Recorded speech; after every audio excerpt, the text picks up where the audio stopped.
I never thought in 2020 we'd see a year where Miley Cyrus to join the likes of like Poppy and Machine Gun Kelly would be doing rock music, but here we are.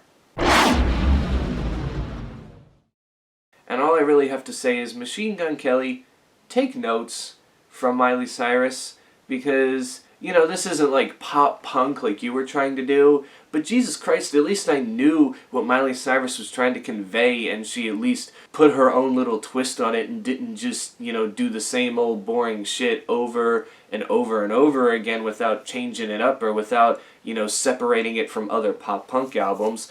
This new Miley Cyrus album, Plastic Hearts, is, I like to say, pop rock album. It's not necessarily like she went out and just gave us a metal album or gave us this hard rock album. It's a pop rock album. It definitely leans a lot on like 80s synth tropes as well. So, in the end, it was bound to be good with that. And, people were pretty much kind of hesitant at first because it was Miley Cyrus.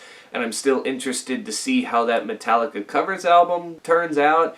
But this was actually nice. Again, like Taylor Swift with Folklore this year, this was the first Miley Cyrus album, I gotta say, from front to back that I pretty much really enjoyed. I mean, why can't she do this all the time? Why did it have to be the whole pop thing? I get maybe early on because she was signed with Disney Channel, even though that wasn't necessarily pop. She definitely had a little bit of a pop punk vibe to her. But once she left Disney Channel, she just went off the rails, did all this weird shit, and you were like, why are you doing this? And now, I feel like she's doing what she should be doing, and after an EP like she is coming last year, it was nice hearing this 12-track album, and really only being upset with one song, that being Bad Karma, which features Joan Jett. I was highly disappointed. I didn't really like the the little thing they had going on there, and I don't even think Joan Jett sang, and even if she did play guitar, there wasn't much guitar present on this track, so I was highly disappointed because when I saw Joan Jett was featured on a track, I said, this could be pretty good. And it ended up being the worst track on the album, but that was really the only one I saw myself upset with. There was 3 tracks I thought were okay, which were High, which is an acoustic track. Miley Cyrus is singing about, she's doing all this stuff to try to not get high again because apparently she's not smoking weed, she's not getting high, so she's trying to do all this stuff, but yet she still feels the craving, or in her words, still feels the high, and she just doesn't know how to get rid of it. We have Hate Me and Never Be Me. I don't know, those songs, again, I feel like were fine, but weren't like anything better than what the rest of the album had to offer, which is where the rest of the album is my favorite. We have WTF Do I Know, or What the Fuck Do I Know? It's probably just WTF on the, actual track listing, because if she put What the Fuck, then nobody would want to play it on the radio. That was actually pretty good. That's the closest thing I think we got to like pop punk on this record. It's like 2 minutes and 50 seconds,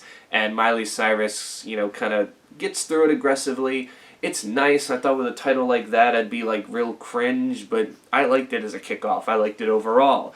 Then we had Plastic Hearts, the title track, which that one was one of the more 80s synth pop leaning tracks, and again, I felt like that was really good. Angels Like You was another one of the acoustic tracks I felt like really, really did its job and showed more vocal talent from Miley herself. Prisoner features Dua Lipa, and, I think those two duetted very well. Nice little short, what was it, 2 minute and 49-second track, so around the same time that WTF was.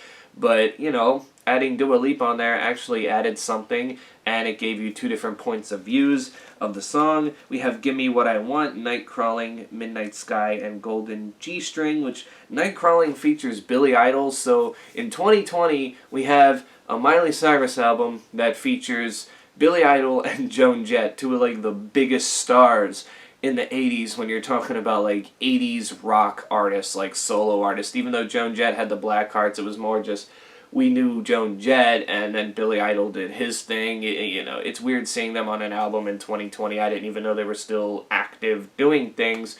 But yeah, for what this was, studio album number 7 from Miley Cyrus, good lord, man. Like I said, hopefully she decides to stick with this, because I wouldn't be opposed to it. I don't know how old fans would feel, but I bet you that this I would listen to this album, and I would want to go and listen to other rock. Like, this album I feel like is going to help people bring or is going to help bring people back to rock more than Machine Gun Kelly's pop punk disaster. Because like I said, the only reason people are going to go listen to a rock album after listening to Machine Gun Kelly's is because they want to hear actual good pop punk from bands who have done it before, not just some guy who's like, oh, I got a guitar, I can slightly tinge my voice to be somewhat pop punk and, you know, whatever, and do it. It's like, yeah, you anybody can do it, but when it's not good, it's not good. But Miley Cyrus here, I definitely think that people will want to go back and be like, oh, let's go back and listen to some 80s rock, or maybe even just some stuff now. It'll attract more people, and I feel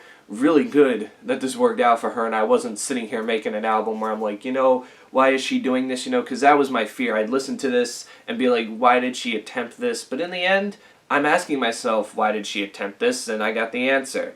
Because she's fucking good at it when she puts her heart into it and doesn't make cringy-ass songs about baby talk or do it and all this kind of stuff. It's just like, you know, I mean, we're talking about a woman who had the lyrics, why they put the dick in the pussy. I mean, the Needle Drop talks about it all the time, but that's not present on here. The lyrics are fine, other than a few things here and there, but nothing that really, like, would make you pop out and go, oh, why did she say that? Guys, this is going to be the first Miley Cyrus album I ever give a good rating. I think a 7 out of 10 is good. I mean, for the most part, the first, like, 6 songs were, like, or 7 songs, I should say, were, like, really good. After that, it became really hit or miss, and that's why it went down to 7, because at first I'm like, you know, Miley's perfect so far, and then I'm just like, oh, it's another one where, like, the second half of the record definitely falters a bit, but not, like, too much to where it steers it off course. But I think a 7 out of 10 is a nice grade for it, and a big step in the right direction for Miley Cyrus. Please just keep doing this for the rest of your career. I mean, you can change it up a little bit, but Jesus Christ, this is what we need from you, not the other shit you were doing, not even the country shit from back then. It's just, that's old school you. We don't need that anymore. So, yeah. That does it for me. You can tell me in the comments below, what did you think of this album? Did you like it? Did you hate it? What were your favorite tracks and least favorite tracks from this thing? And until then, guys, stay safe out there. Wear your mask. Have a happy holidays. And I will catch you all in the next one.